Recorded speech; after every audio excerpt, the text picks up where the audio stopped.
It is true what they say, that the wind guides a heart, never planned yet all-knowing, always playing its part.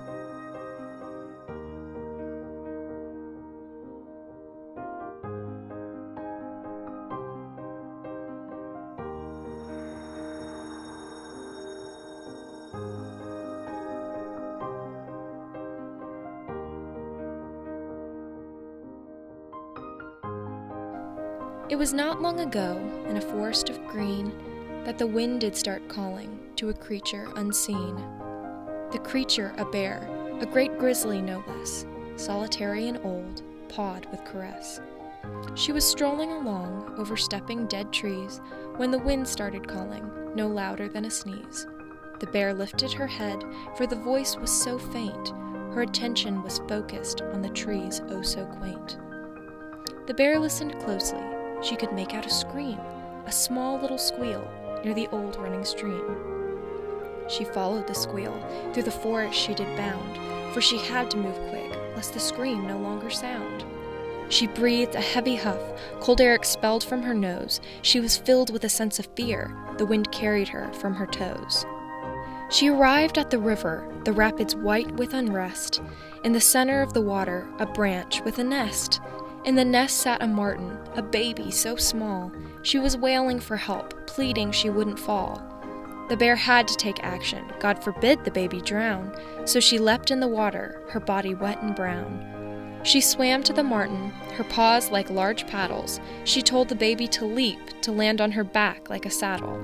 The marten was frightened. "I can't do it," she said. "Yes, you can. Just believe," the bear encouraged and pled. "Trust in me, little one, for I will catch you, I swear." And with a burst of mighty courage, the marten leapt and landed on the bear. The bear sighed with relief. Through the water she moved. The small marten clung bravely. The bear's trust had been proved. "Are you all right?" the bear wondered with worry. The marten giggled with glee. "I'm perfectly fine. This is fun. What's the hurry?" "Well, where is your mother? She must be missing you." And the marten fell silent. Her memories of a mother were few. So the bear, her heart sore, proposed a small gesture. "Come stay with me. I'll take care of you. I won't pester. For my home is in a large tree, the girth wide and warm. You can play, run, and sing. The foundation is quite firm." So the marten, so young, cracked a smile so wide. She had found a new mother. "Yes, yes," she did cry. So the bear carried the marten to her home in the tree, where the wood was quite safe, and the marten could roam free. Inside the great tree, a grand hall, open and spacious. "This is your home now," the bear said to the marten, most gracious. "I love it," the marten said. "I get to stay here now forever?" The bear smiled with warmth and said, "Forever and ever." So for the next couple of moons, the bear raised the marten. Feeding and caring for her, the bear's love was for certain. During the morning, they would walk with each other. They would chat, they would sing, and enjoy one another. When afternoon arose, in the meadow of green, they'd sit and watch deer, their graceful jumps and eyes keen. At night they would gather round a fire so bright, while the marten told stories, the bear smiling with delight. And so it was consistent, the daily routine of the two, until one day, when the marten, she grew. There was one small thing about the bear's newfound child. She grew very fast, her spirit growing wild. The two were strolling in the morning light of day, the marten so curious. "Why don't we travel?" she did say.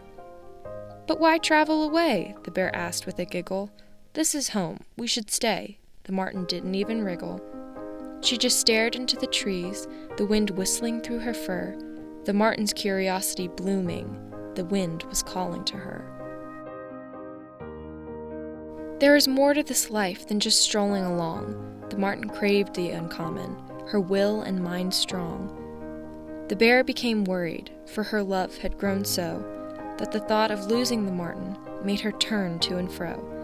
"No, no," the bear said, "we are better off here." So the bear turned herself toward the tree out of fear. "What do you fear?" the small marten asked. "I will go and look around. I'll be back in a dash." "What calls you to leave? Is it boredom or worry?" The bear was afraid. "Or a search for some unknown quarry?" "The wind, it does call. the marten said with interest. "I do not know why, but I must follow. I think it is best." The bear froze in her path. A tear filled her eye, for she knew one important thing: the wind she shan't deny. "Then you should follow, my dear little one. The wind is all-knowing. What will be is already done." The marten watched the bear, her head hanging low. She bounced to the grizzly, and a hug she did bestow. "I shall return, my mother so dear. Though the wind calls to me, my home is always here." And in a flash of no time, the marten journeyed off and left, the bear watching so close, her child she did bereft. And so the seasons changed, the bear eagerly waiting on the marten's return, the time until she was hating. Then one afternoon, when the sky had turned gray, and the snow was daintily falling, it was nearest Christmas Day. The bear sat alone. "She's not coming," she said, her eyes filled with tears, her hope nearly dead. The forest turned white, and the weather was cold, when the bear heard a voice. "You must wake," she was told. "Who's there?" the bear said, for she saw no seen figure. But the whisper still called. "Follow me," it did linger. So the bear rose to her feet and followed the call. She trudged through the snow, past the great trees so tall. She ran for hours, further and further she became, in the wood of unknown, until everything looked the same. It was snowing so much that her tracks disappeared. She was lost in the wood, her ignorance of direction she feared. The voice had completely gone, and the storm swirled with might. Her bones became weary, her home nowhere in sight. She roared with frustration, but the cold and the wind overthrew her distress calls. No help did anyone send. Her body was tired, her voice nearly gone. She laid in the snow, her efforts were done. Yet her time was not over. She lifted her head. She could make out a figure. "You must stand," it said. The bear cleared her eyes. Could it be? Was it real?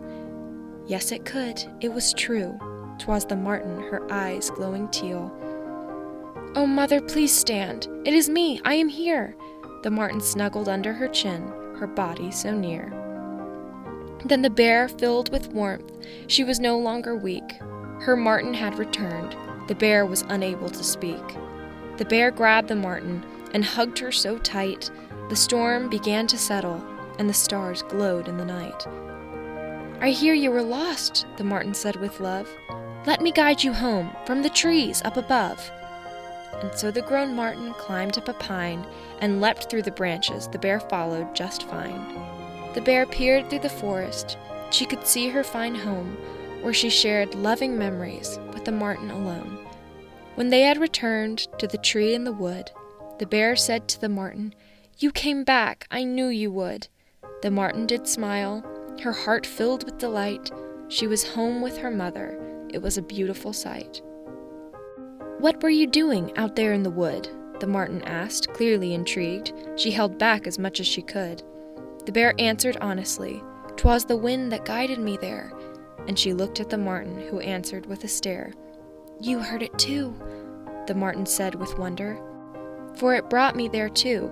It knows, it never blunders." And the two continued to chat about the wind and its way. They knew all too well. "It brought us together," they'd say. When the marten fell silent, her face seemed to melt. She had news for the bear, and didn't know how she felt. The marten cleared her throat. "I am so glad to see you, but I cannot stay. I've started a life anew." The bear shook her head and looked at her marten, all grown up, so bright-eyed. The bear refused to be a burden. Her child was living. How could the bear ask her to stay? For the bear had lived her life, the marten's life, she could not betray. So the bear took a breath and readied her heart. She prepared to give a speech, but where would she start? "I understand, my sweet child. There is a life that awaits you. Go have an adventure. Go see all things new. But always remember, no matter where you roam, my love will be with you, for our hearts together are sewn." And the marten held back tears and ran to the bear. I will always return," she said with such care. So the bear and the marten made a deal that one day the marten would return, she would never go astray. Every year nearest Christmas, she would come see her mother. They would sing and they'd chat and enjoy one another, just like they did when the marten was young, except there would be more when the marten's husband and children sung. And for the next few years, their family continued to grow. The marten always returned, her family always in tow. And every so often, when the marten had time, she would visit the bear, up the great tree she'd climb. For it was not the tree that the marten called home, 'twas the bear who had raised her, their love set in stone.